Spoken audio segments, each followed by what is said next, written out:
నమస్తే, welcome to 9+ news. POCSO కేసులో బండి భగీరథ్ను పోలీసులే అరెస్టు చేశారని సీఎం రేవంత్ రెడ్డి స్పష్టం చేశారు.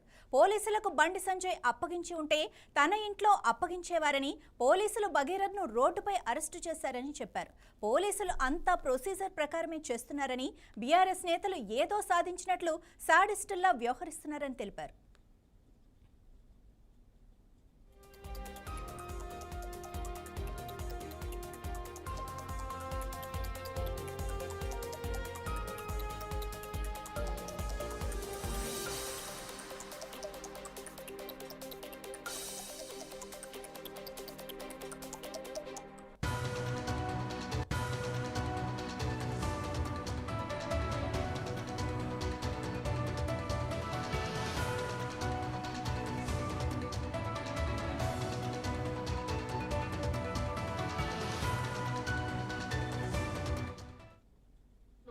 పోక్సో కేసులో ఫిర్యాదు రాగానే ఎఫ్ఐఆర్ చేయాలా? జీరో మీద ఎఫ్ఐఆర్ చేసినాం. ఎఫ్ఐఆర్ చేసిన తర్వాత పేరెంట్స్ స్టేట్మెంట్ చేసినాం.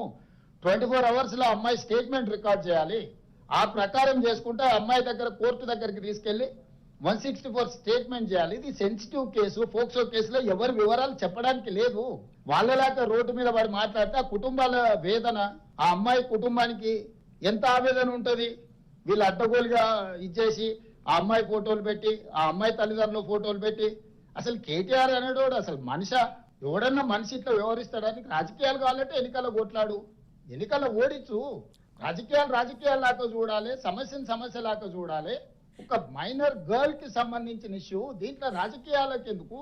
ప్రభుత్వం ఒక పద్ధతిలో చర్యలు తీసుకుంటున్నప్పుడు అందరినీ దీంతోనే మొత్తం ఒక మైనర్ అమ్మాయిని అడ్డం పెట్టుకొని రాజకీయంగా ఏదో సాధించినమని